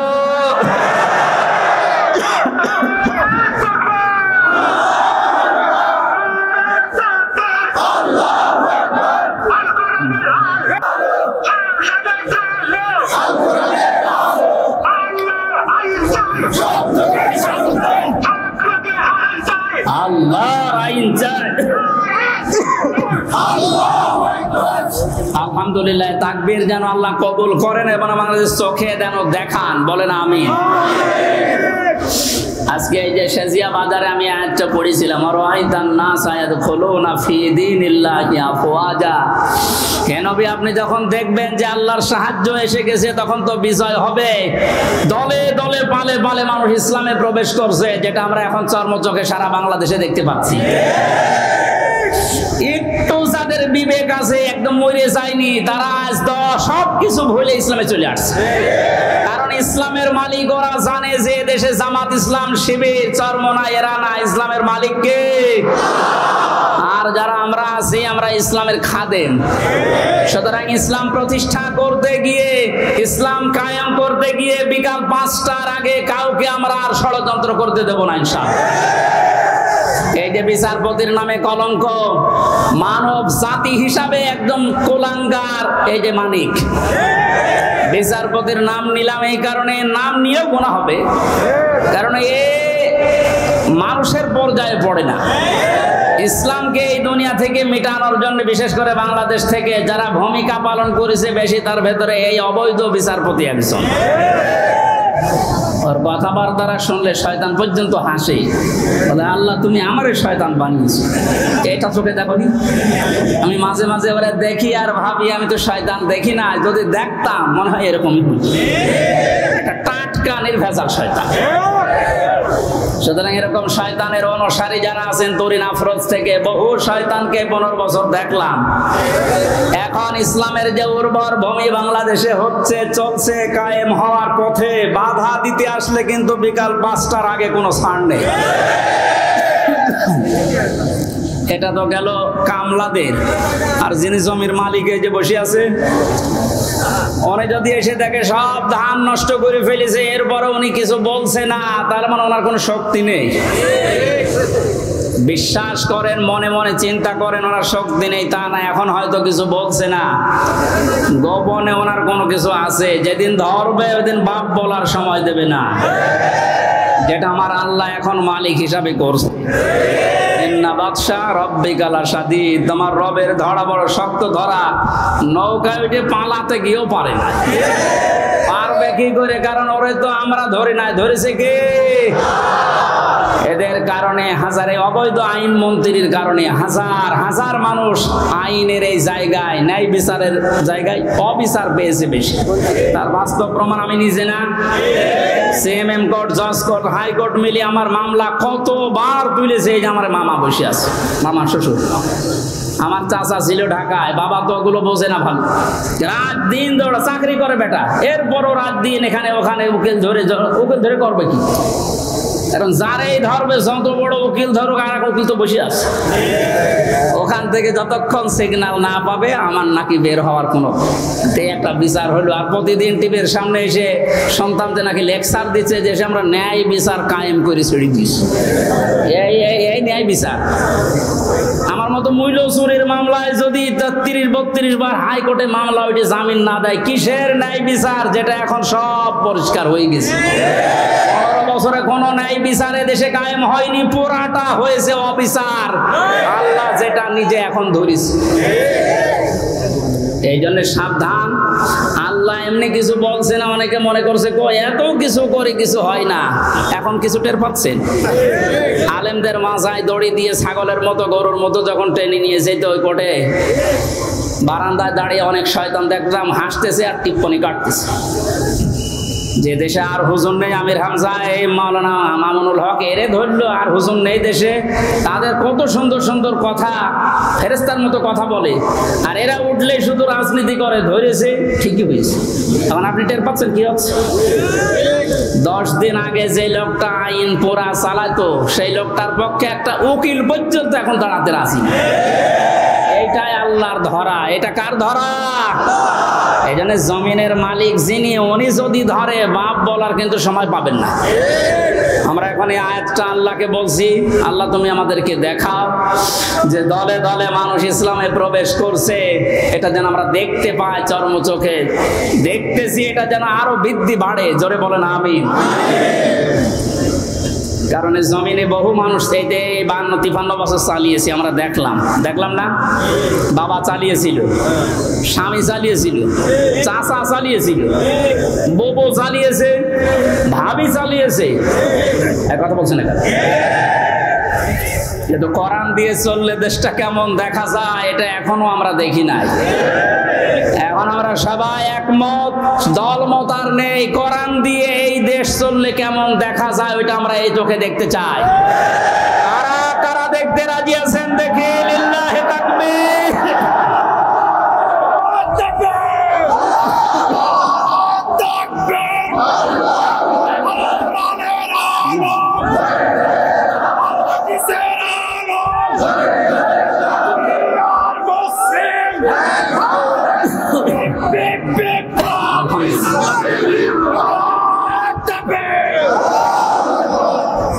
কোরআনের খাদেম আমরা যারা এখানে বসে আছি, আমাদের কোনো টেনশন নেই। কায়েম হলেও এদেশে ভালো, না হলেও আমার কোনো লস নেই। আমার বেতন আছে বিকাল 5টায়, তার নাম জান্নাত, ওটা আল্লাহ আমাকে দেবে। কারণ বিকাল 5টা পর্যন্ত জমিটা একটু দেখে শুনে রাখতে পারলে উনি যেমন বেতন দেবে। আল্লাহ আমাদেরকে জমিনে কাজ করার জন্য বেতন দিতে পারে না, ওই বেতন পাওয়ার আশায় আছে। কিয়ামতের ভয়াবহতার কথা আজকের তেলাওয়াতকৃত আয়াতগুলোতে ছিল। যেহেতু আমরা বলেছিলাম 1 ঘন্টা, এই জন্য খুব তাড়াতাড়ি করছি, সামারাইজ করছি। আল্লাহ রাব্বুল আলামিন সূরা হাক্কাত 52টা আয়াত দিয়েছেন। কিয়ামতের যে ভয়াবহ দৃশ্য, এগুলো আল্লাহ তুলে ধরেছেন প্রথম থেকে। পুরাটা তাফসীর করতে গেলে অনেক সময় লাগবে। সামনে আরো 2টা মাহফিলে এলাকায় আছে, আমরা ওখানে ধারাবাহিকভাবে বলবো ইনশাআল্লাহ। আজকে খুব কম সময় নিচ্ছি। হাক্কাতের 19 থেকে শুরু করে যতটুকু পারা যায়। আল্লাহ রাব্বুল আলামিন বলেন, ফাআম্মা মান উতিয়া কিতাবাহু বিয়ামিনিহি ফায়াকুলু হাউমাকরাউ কিতাবিয়া। কিছু তথ্য আছে, নতুন আলেমরা যারা, জ্ঞানী মানুষ যারা, ভালো করে শুনবেন। আল্লাহ পাক বলেন, কিয়ামতের কঠিন ময়দানে যেদিন বিচার শুরু হবে, ফাকাইফা তাত্তাকুনা ইন কাফারতুম ইয়াওমা ইয়াজআলুল ওয়িলদানা শিবা। এত কঠিন ভয়ঙ্কর সালসালা অবস্থা তৈরি করব, যুবক মানুষ বুড়ো হয়ে যাবে। ও বাংলার মুসলমানেরা, 8টা বছর যে লোকটা আয়না ঘরে ছিল, আজকে দেখতে পেলাম। এই যে ব্যারিস্টার আরমান, যুবক বয়সের যে ছবি, 8 বছরে তার অবস্থান কোথায় গিয়ে দাঁড়িয়েছে আপনি তাকান। তা তো 8টা বছর জুলুমের স্টিম রোলার চলার কারণে তার অবস্থা এখন এই। অথচ আল্লাহ জানিয়েছেন কিয়ামতে এমন ভয়াবহ অবস্থা তৈরি করব, দৃশ্য দেখেই মানুষ সঙ্গে সঙ্গে, যুবক মানুষ বুড়ো হয়ে যাবে। ওনার বুড়ো হতে সময় লেগেছে 8 বছর, কিয়ামতে আমার বুড়ো হতে সময় লাগবে কয়দিন? মুহূর্তের ভেতরে চোখের পলক পড়তে বুড়ো হয়ে যাবে মানে যুবক মানুষ। কি অবস্থা হবে এবার ভাবেন।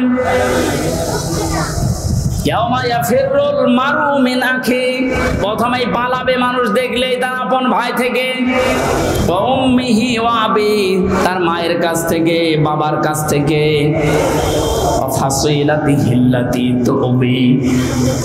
আল্লাহ পাক বলেন তার জ্ঞাতি গোষ্ঠী, তাকে যারা আশ্রয় দিত, এই মানুষগুলো পালাতে থাকবে। ও দুনিয়ার মানুষেরা, পৃথিবীতে আমরা বিপদে পড়লে, হামলা মামলার শিকার হলে আগে ভাই আগিয়ে আসে, বাবা আসে, বংশের লোক আসে, জ্ঞাতি গোষ্ঠী যে দল করি ওই দলের লোক আসে। আল্লাহ পয়েন্ট আকারে ওগুলো আগে দিয়েছেন যে এইগুলো আগে পালাবে। একটা বারের জন্য আপনার বিবেকে নাড়া দেয় না যে এইগুলো যদি পালায়। যারা ধোঁকা দিয়ে অনেককে 15 বছর বোকা বানিয়ে রেখেছিল, পীরের নামে হাজার হাজার লক্ষ লক্ষ ভণ্ড বেরিয়ে, যে কোনো চিন্তা নেই আমরা আছি, ওরা আগে পালাবে।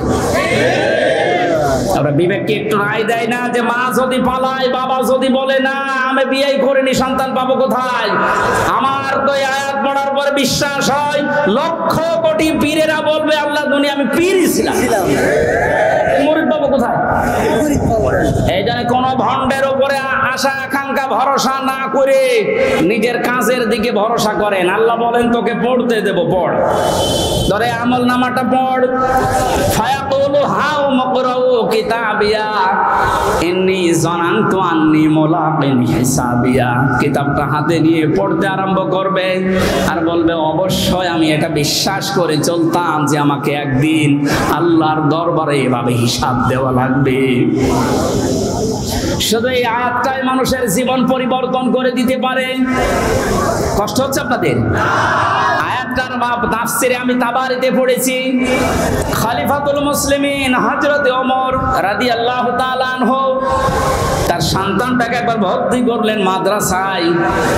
হোসাইন রাদিয়াল্লাহু তাআলা আনহু ওই সময় প্রধান বিচারপতি হযরতে আলীর সন্তান, তিনিও মাদ্রাসায় পড়তে বলে কলম ফেলে দিচ্ছিলেন, বলে তুলে দাও তুলে দাও তুলে দাও। তিনবার তুলে দেওয়ার পরে প্রধান মন্ত্রীর ছেলে এজন্য একটু রাগ হয়ে গেছে, ডাক দিয়ে বলে কলম ফেলে দিতে বলো, বারবার আমারে তুলতে বলো, আমি কি খাদেম তোমার চাকর? হযরত হোসাইন বলে ফেলেছেন তুমি শুধু চাকর না, তুমি চাকরের বাচ্চা, খাদেমের বাচ্চা। খাদেম বাড়িতে যে আব্বাকে বলছে আব্বা আমি আর পড়বো না, কেন? আমাকে গালি দিয়েছে, ছোট করেছে আমার বন্ধুদের মাঝে, তুমি বিচার করো হোসাইনের। আজকে না জমার দিন বিচার হবে। খুতবা দিচ্ছিলেন হযরত ওমর, ডাক দিয়ে বললেন হোসাইন এখানে আসো, বলে হ্যাঁ সামনে আসো। তুমি আমার সন্তানকে গালি দিয়েছো, খাদেমের বাচ্চা খাদেম বলে অপমান করেছো। হযরতে হোসাইন বললেন হ্যাঁ আমি বলেছি। তিনি বলেন কেন বললেন? হযরতে হোসাইন ওখান থেকে দাঁড়িয়ে বলে খলিফা বুকে হাত দিয়ে বলেন তো আপনি কি আমার নানার খাদেম ছিলেন না?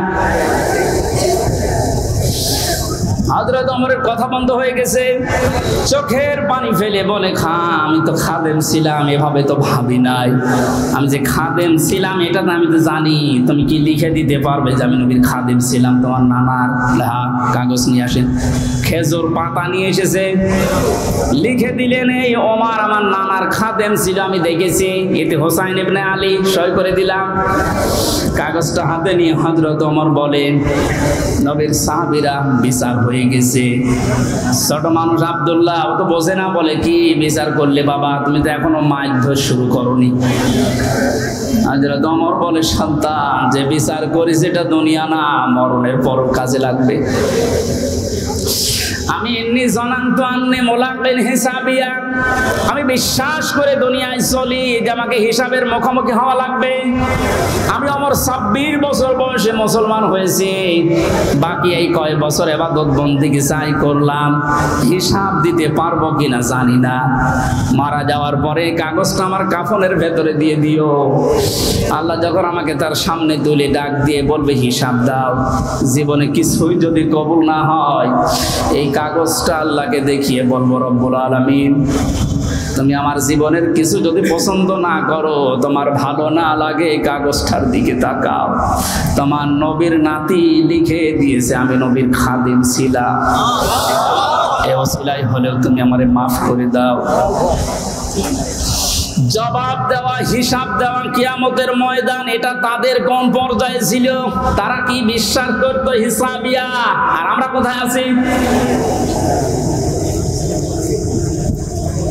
আল্লাহ পাক বলেন হিসাব বড় কঠিন জিনিস, এজন্য আমার নবী পর্যন্ত প্রতিদিন 100 বার করে দোয়া করতো আল্লাহুম্মা ইন্না আলাইয়া হিসাবা ইয়াসিরা, হে আল্লাহ তুমি আর যাই করো আমার হিসাবটা সহজ করে দিও। নবীজি মাঝে মাঝে বলতেন সাহাবীরা আল্লাহর দয়া ছাড়া হিসাব দিয়ে কেউ জান্নাতে যেতে পারবে না। সাহাবীরা বলেন হুজুর আপনি? বিশ্ব নবী বলেন আমারও সম্ভব না আল্লাহর দয়া ছাড়া হিসাব দিয়ে জান্নাতে যাওয়া। বাংলার মুসলমানেরা যারা আগে পেছনের সব অপরাধ আল্লাহ মাফ করে দিয়েছে, এই মানুষটা যদি 100 বার হিসাবের বিষয়ে চিন্তা করে 24 ঘন্টায়, আমাদের কতবার হিসাব আসা দরকার? যে হিসাবটা যত বেশি আসবে এই দেশ থেকে দুর্নীতি তত বেশি পালাবে। আজ এক একটা মন্ত্রী, এক একটা নেতার ঘরে যত টাকা, যত স্বর্ণ পাওয়া যাচ্ছে, একটাই কারণ, এরা কোনোদিন বিশ্বাস করে না যে আর একটা জায়গা আছে যেখানে হিসাব দেওয়া লাগবে। এখন যারা দায়িত্বে আছেন, পরবর্তীতে যারা আসবেন, তারা 100 ভাগ বিশ্বাস করে ওই জায়গাগুলোতে যাবেন যে আমি আর চাই করি, আমাকে কিন্তু হিসাবের মুখোমুখি হওয়া লাগবে। বাংলার দুদক না, বাংলার বিচারপতি না, আমার যিনি আলাইসাল্লাহু বিআহকামিল হাকিমিন, সব চাইতে বড় বিচারপতি যিনি, ওনার সামনে আমার হিসাব দেওয়া লাগবে। কথা বলেন ঠিক কিনা? আমি হামজা সহ যত মানুষ এখানে বসে আছি, প্রত্যেককেই যেন এই আয়াতটা নিজের সাথে মিলিয়ে আল্লাহ আমাদের হিসাব যেন সহজ করে দেন। বলেন আমিন। এই লোকটাকে আল্লাহ সন্তোষজনক জীবন দান করবেন। এইদিকে তাকান এবার। যে তথ্যটা বলার জন্য এতক্ষণ পর্যন্ত এদিকে ওদিকে আমি ছড়িয়েছিলাম, এইবার সে পর্যন্ত এসেছি, আলেমদেরকে বলছি ফাহুয়া ফি ঈশাতির রাদিয়া। আল্লাহ পাক বলেন তাকে সন্তোষজনক জীবন দান করব। সন্তোষজনক জীবন কি? ফি জান্নাতিন আলিয়া, সুউচ্চ মাকাম জান্নাত যেটা, ওখানে আল্লাহ তাকে পৌঁছিয়ে দেবেন। কুতুফুহা দানিয়া, যার ফলগুলো হাতের নাগালে এসে নাড়াচাড়া করবে। কুলু ওয়াশরাবু হানিয়াম বিমা আসলাফতুম ফিল আইয়ামিল খালিয়া। আল্লাহর পক্ষ থেকে ঘোষণা করবে, খাও, পান করো, মন মতো খাও, কারণ এই খাবারগুলো তোমাদেরকে জালেমরা দুনিয়ায় খেতে দেয়নি, এরকম আরামে জালেমরা থাকতে দেয়নি। 15 বছর অনেকে এই বাংলাদেশে নিজের স্ত্রীর কাছে রাখতে পারে নাই, নিজের ঘরে মাথা দিয়ে ঘুমাবে পারে নাই। এই কথা বলে না কেন? আম বাগানে, বাঁশ বাগানে, এমনকি ধানের ক্ষেতের ভেতরে মশারি টাঙিয়ে 15 বছর কাটিয়েছে এমন মানুষ ওই দেশে আছে। আল্লাহ পাক যেন তাদেরকে হাত ধরে ধরে বলছে, কুলু ওয়াশরাবু হানিয়া বিমা আসলাফতুম ফিল আইয়ামিল খালিয়া। এতদিন যা খেতে পারোনি, এখন মন মতো খাও। আমার মনে হয় সেই সময় আমাদের সামনে এসে গেছে। আল্লাহ যেন আমাদের আয়াতটা জীবনের সাথে মিলিয়ে দেন। বলেন আমিন। সন্তোষজনক এই জীবনে যাবার আগে যে বিষয়গুলো আল্লাহ সামনে নিয়ে এসেছিলেন, তার 1 নম্বরে ফাআম্মা মান সাকুলাত মাওয়াজিনুহু ফাহুয়া ফি ঈশাতির রাদিয়া। মানুষকে আল্লাহ মাপ দেবেন মিজানের পাল্লায়। কিসের পাল্লায়? জবান খোলেন। মিজান মানে না, না, মিজান মানে মানদণ্ড। মিজানের পাল্লায় আল্লাহ মাপ দেবেন মানে মানদণ্ড সামনে নিয়ে আসবেন। হাইকোর্টের সামনে দেখেন একটা দাড়ি পাল্লা দেওয়া আছে, এ দাড়ি পাল্লায় ওজন দেয় কি? ওটা ন্যায় বিচারের মানদণ্ড। সরকারে দেশের মানুষকে বোঝাতে চায় সারা দেশে অবিচার হতে পারে, এই হাইকোর্টে আসলে দাড়ি পাল্লার মতো ন্যায় বিচার বাবা। দুইটাই সমান না, একটাকে একটু এদিক ওদিকে আছে, একেবারে সমান সমান দেখবেন। আজকে এই ভোলটা ভাঙা লাগবে। আমার যতটুকু ধারণা, আমি লেখাপড়া করে যা পেয়েছি, এই ভোলটা যদি বাংলার জমিনে আজ ভেঙে যায়, হাজার হাজার মানুষ সঙ্গে সঙ্গে উল্টিয়ে যাবে। দেখেন তো আপনি মেলাতে পারেন কিনা। আমি প্রথমে যে উদাহরণ দিকে 2টা জিনিসের নাম বলেছিলাম, প্রতিটি জিনিস পরিমাপ করার জন্য আলাদা আলাদা জিনিস পাওয়া যায়। আমি গত 7 দিন 8 দিন ছিলাম মালয়েশিয়া, সিঙ্গাপুর, ওইদিকে থাইল্যান্ডের। ওখানে যে আলোচনার বিষয়গুলো সাবজেক্ট আকারে দিয়েছিল, তার ভেতরে মাওয়াজিন ছিল।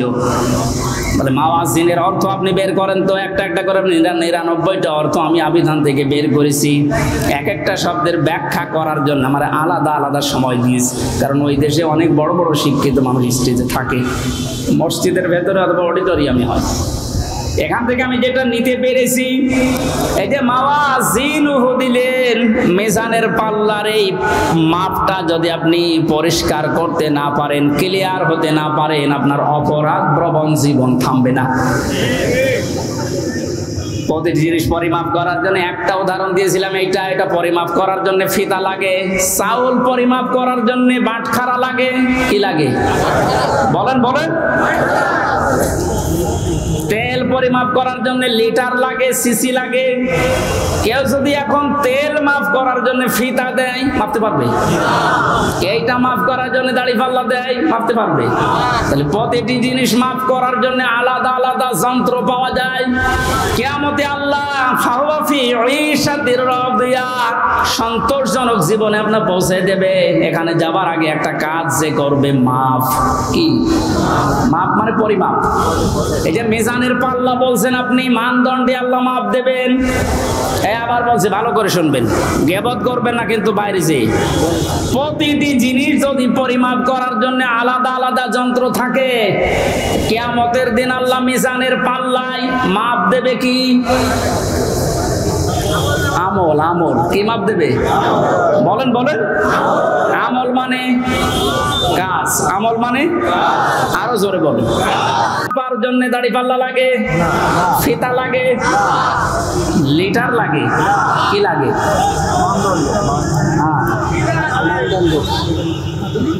কে বলেছে না?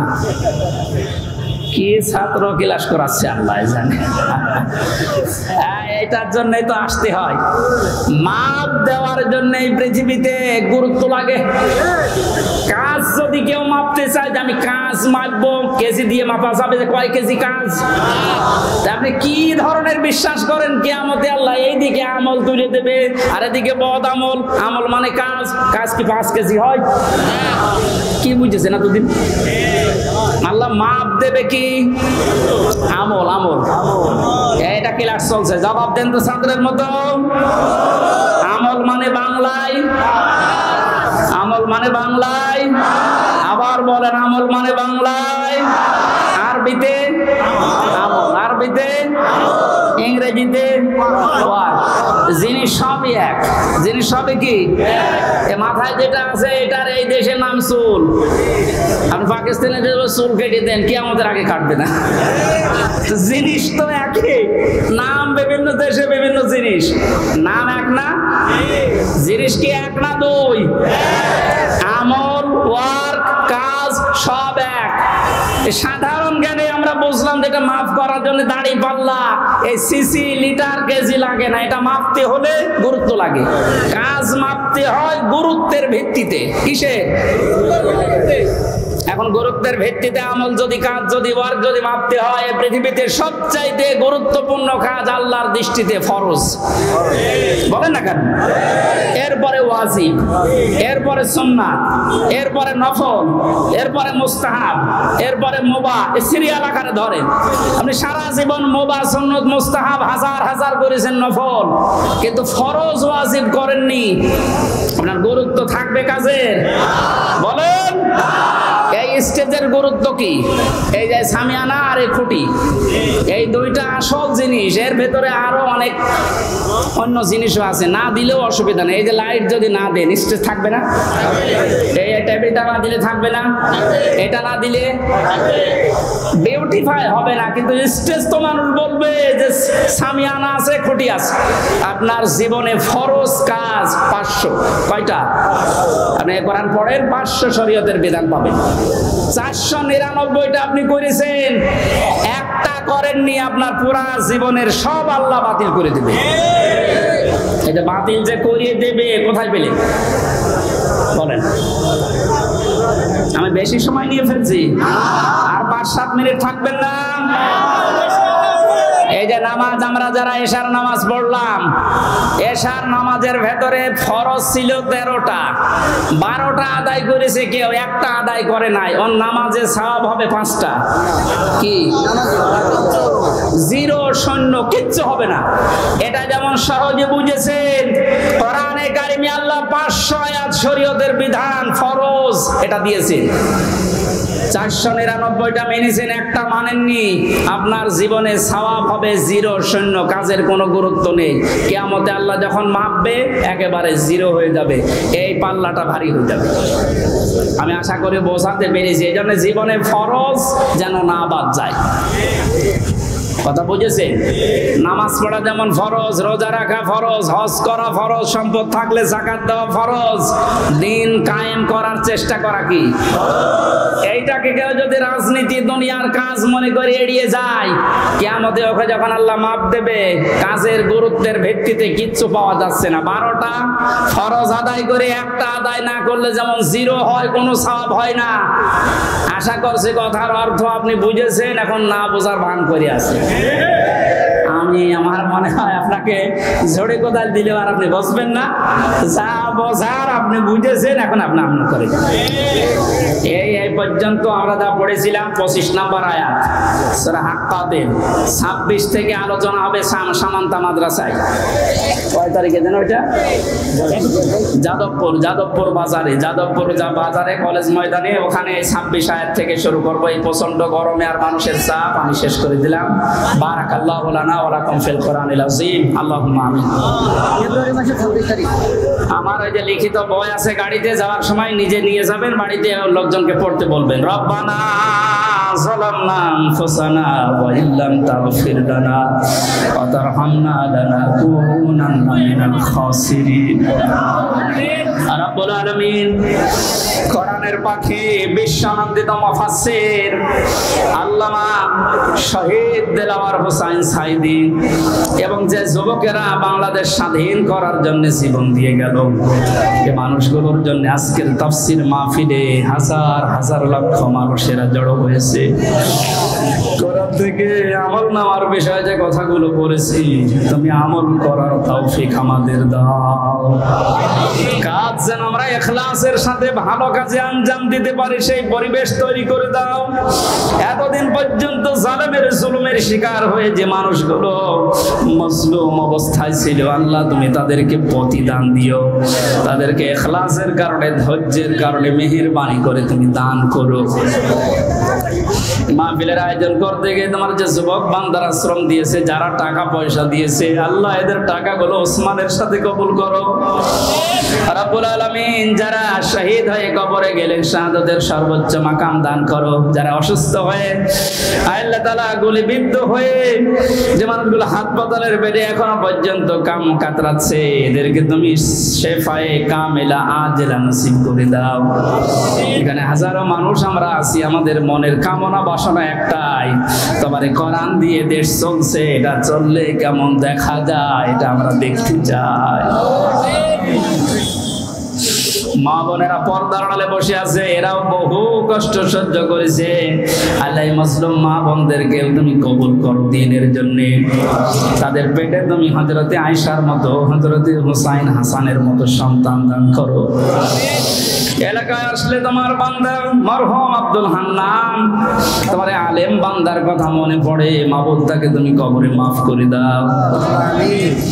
আল্লাহ তাআলা এখানে যারাই কথা বললেন, মাওলানা হোসাইন আহমেদ মাহফুজ সহ নামনা জানা যত আলেম এসেছে, আল্লাহ আমার শ্বশুর এসেছে, তার বাবা মাকে হারিয়েছে, তুমি তার বাবা মাকে তার সন্তানের ওসিলায় মাফ করে দাও।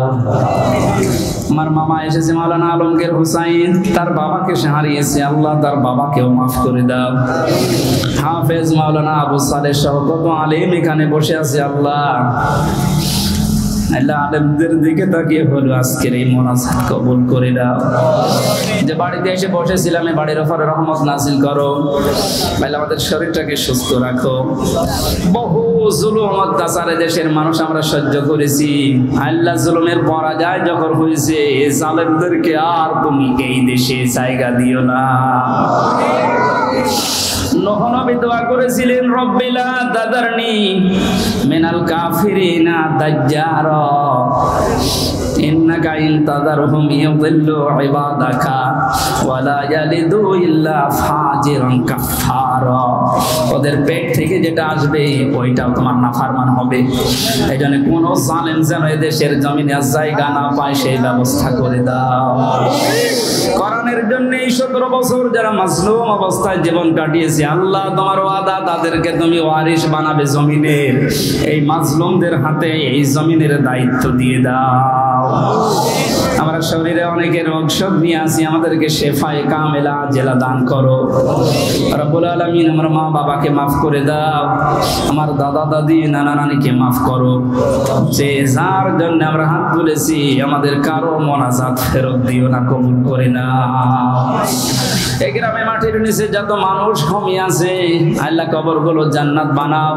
আগামীতে এই ময়দানটা কোরআনের জন্য উন্মুক্ত করে দাও। অধ্যাপক মতিউর রহমান স্যার সহ অধ্যাপক ফরক আহমেদ সহ যত অতিথি আজকের মাহফিলের প্রত্যেককে ওমরের মতো বানিয়ে দাও আল্লাহ। বাংলার জমিনটা তুমি কোরআনের হাতে তুলে দাও। কখন কার মরণ চলে আসে জানি না, এখন আমরা এখানে কেউ জানি না মহেশপুরের বাজারে, সেজিয়ার বাজারে কার কাপড়ের কাপড় এসে গড়াগড়ি করছে। ওই সাদা কাপড় গায়ে ছড়ানোর আগে তোমার কালেমাটা আমাদের মুখে দিয়ে দিও, লা ইলাহা ইল্লাল্লাহু মুহাম্মাদুর রাসূলুল্লাহ।